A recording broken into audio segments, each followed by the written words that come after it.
Good evening, everybody, and welcome back to Dialogue here on Channel 14. I'm your host, Etoile Pinder, and we are right now situated at the fantastic Chives Cafe, which is right out here on Blake Road at NPCC, the New Providence Community Center, and it is truly just a magical place. If you're looking for a new place to come for lunch, have a coffee, do any of those things, it is just fabulous. Highly recommend it.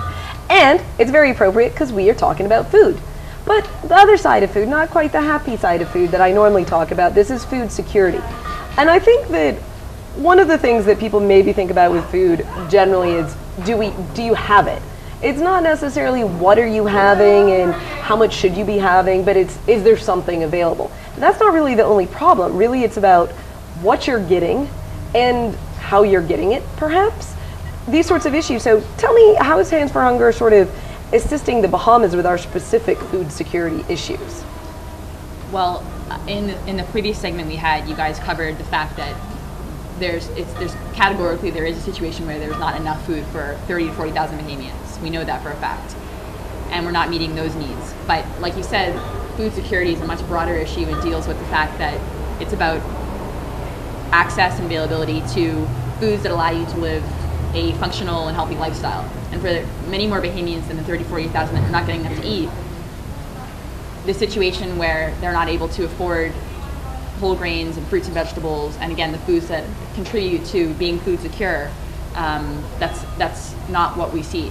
And one of the manifestations of that is through non-communicable diseases like hypertension and diabetes, which I know we were talking about on the break. And although contrary to many people's common beliefs, if someone's, for example, obese or experiencing a disease like hypertension, they can concurrently not also be food insecure. Right. That actually is the case. And in many urban areas within the United States and Canada, there are high correlations between malnutrition and obesity.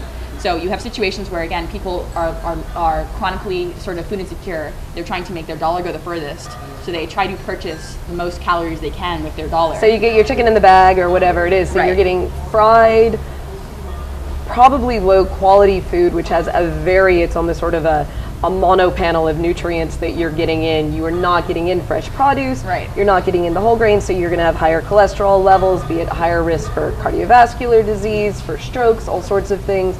Or you're simply going to keep on gaining weight, but you're still not eating, you're eating enough calories, but not the right type of calories. You're not getting nutritional content. And the thing is, we're not in the business of telling people what they should and shouldn't be eating. But because then you'll see what happened to poor Michelle Obama, and we don't want to have that happen here. But you should have a choice. That's the issue. And for a lot of Bahamians, it's not a choice. Yeah. And that's an issue of food injustice. So, and Kristen's to get into this in a bit more detail, but basically, we at Hands for Hunger identify food insecurity is really the issue that we're sort of working to alleviate, not just hunger, because hunger is a part of food insecurity, but not the only component. Right. And our food rescue program is a core competency that we're going to continue to operate, because it doesn't make sense to have perfectly good food going to waste.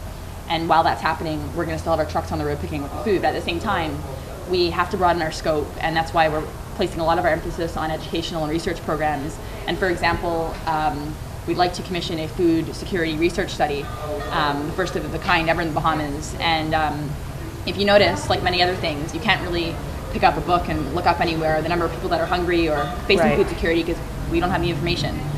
So we think that's a major barrier to our organization and many others that are trying to alleviate issues like food insecurity and hunger, because we just don't know what the facts are. Right, because the existing data from, say, the living condition surveys are very limited in not only in sort of the overall picture, but also what I find at least a lot with the research and the work we do around the world is you can't just know there's 30 to 40,000 Bahamians. You need to know what type of Bahamians. Is this males? Is this females? Is this children? Is it the elderly? Is it the family islands? Is it Nassau? Is it certain regions within Nassau that are the most specific? So then you can know the most effective use of our food programs is in this community aimed at children and women, or in this community aimed at those over 55. And it makes your work so much more effective when you have this data. And are these numbers changing? You know, we have no way to track what's gone on in the last 10, 20 years here. Like I said, for us, obviously, we are intent on making progress with what we're doing, and there's no way to really measure that outside of our own internal metrics with the agencies that we do serve, which is 18 at this point. But like Ashley said, there's over 40 that are on a waiting list. So the problem spans much sort of wider than our operation at this point is. So a question, and I failed to introduce, so this is bad. This is Alana Rogers, who is the founder of Hands for Hunger. And we've also got Kristen Brown, who is now joining us, whose sister I just had on the show recently, Dee Dee Brown, who's got an art exhibit coming up. Go check out Peep Show on Facebook if you want more info about that. But minor plug aside, so tell me about what sort of things you guys are thinking about doing for research or educational purposes, and even more education so that other Bahamians know what is going on in the country. Yeah. Well, we're trying to increase the outreach that we do, so explaining what Hands for Hunger is doing, what the food rescue program is, how it works, and what the problem is that we're trying to address. But like Alana said, the information about that is kind of lacking. Right. And also that we're not the only ones who are interested in these issues or Of working course. towards it. So the research would help us to see the bigger picture and how all of us can work together.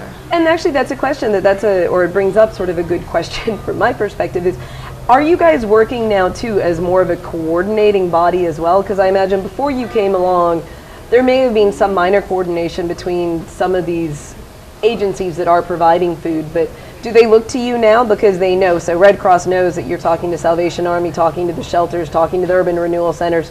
Is there a little bit more of coordination from you as a result? Is that a side benefit of the project?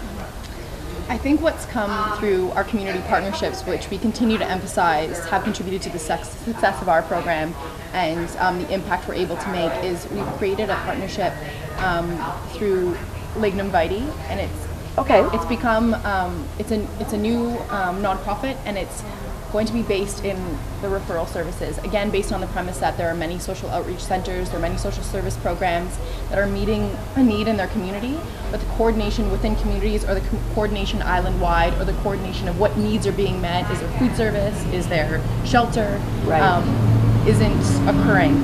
And that also happens because we don't really have a listing of all of the services that are offered island-wide that span, like we talked about in the last segment, government, NGO, and private support.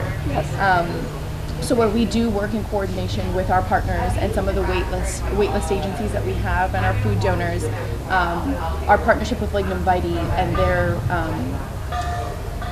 leadership in the coordination of services, and them trying to get a slate or database of these services that are offered island-wide would definitely help. No, and it's great. And again, you become more efficient as a country overall when NGOs are not necessarily overlapping in all their services, but you can actually target, okay, we've got this covered for this group of recipients, you've got this for them. Otherwise, our dollars aren't going as far as they could be going. So that's wonderful. I had another question though for you guys about the Bahamas. I feel and maybe all of the other small island nations, but we are in this unique position where we are importing so much of our food. I ended the last segment talking about this huge spike in food prices that we've seen, the largest increase since 1974. We're at the highest level ever. How does being a small island that imports most of its food make us more vulnerable? I mean, it seems like this is going to be, if it goes up 5% somewhere else, it's going to go up 8% here. Does that happen? We're highly susceptible to any shocks in the food price market, precisely because of the fact that we import over 95% of our food, and there are not really any major long-term projects in place or efforts to alter that sort of landscape at this point. We don't invest much in agriculture, and I know that's a totally separate issue, and not related definitely to what we're talking about, but something we don't have direct control over. But and the fact is there are a lot of other small countries in the world that have high dependence on imports, but they're also making it a priority to put food security in their national agendas. Right. Countries like Guyana, Jamaica, Belize, they've had food security assessments completed there. They work with the FAO, and it's being looked at from a national perspective, and there's actually money allocated in the budget to deal with these kind of things. We're still not even at the stage where we're acknowledging that food insecurity exists. Right. So I think outside of within the Bahamas, we're also looking to coordinate, where possible, services with organizations like the FAO and the World Food Program, and leverage those resources that are because already. the WFP isn't present in the Bahamas, is it? No. I was going to say. And even the FAO, we're like a side sort of ancillary. We're a stepchild, a bad stepchild. But we still have access to the resources, but we're not utilizing them. So if there are food security assessments being done in Jamaica, why can't there be one done here? So we're trying to, I guess, leverage the international NGO network to bring those resources here, because again, food security assessments are not new to Hands for Hunger. They're done the world over in countries on an annual basis. So it's just a matter of, networking in a way to bring that expertise to the country. No, definitely. Sorry, I think what Alana touched upon as well, it's a national issue because we're not talking about hunger and just food and just having the food. Food security is a national concern because it's an implicator for so many other social ills. If you're not able, we touched on the healthcare side. Yeah. Now what about the education side? And it really does. It really does serve as an indicator for so many other. Well, it is, and you bring up education, and this is, Alana and I have talked about this, and maybe Ashley, I think we did too in our previous interviews, but people I think really don't understand. If you're a 9-year-old and you're hungry, it's being, there's so much research on it, your capacity for learning is severely handicapped. So we can't expect for, we all complain about our educational results and all of these things, but when you probably have, we don't know what percentage, but at least 10% of the students in the classroom are suffering from food insecurity, well, how much can we really expect them to be able to learn? Well, out of the percentage of the numbers of Bahamians that are quote unquote at the poverty line or underneath the poverty line, again, a figure from 2001 when unemployment was under 10%, it's now closer to 17-20%. So we can just make the inferences, the natural ones. But over 50% of those at or below the poverty line were children under the age of 14. So a disproportionate share, so 20% perhaps of children or 25% of children we have. So you're saying that 20 to almost 20,000 children are food insecure. These are all extrapolations, but in the ballpark. But the thing is, as you mentioned, when first of all it affects education, and then at a later stage, issues like crime and sort of the behavioral concerns that again we all very, very commonly discuss. Yeah. It's just a matter of basic needs not being met. I mean, you can break it down in so many different ways and apply so many different perspectives to it, but we all want, and I say this all the time, we all want a country where every Bahamian child can wake up every morning and have, the privilege of dreaming the life that they want for themselves. Right. Whatever that may be, and whatever your cause is or your passion is, like, we all want that. If you don't have your basic needs, like food and water met and a safe place to sleep, you can't, those things are just like happy thoughts to think about. Right. So I think we're missing the boat when, again, we continue to exclude this topic from our national conversation. Well, we're going to take a quick break, but then when we come back, I'm going to talk to you some more about how you can help maybe Hands for Hunger bring food security to the attention of our politicians. Election coming. Tell them what's important. Tell them food security, especially in this age of increasing food prices, increasing gas prices, cost of transportation to the Bahamas, everything going up. So come back with us after the break. He breaks you to bush cry and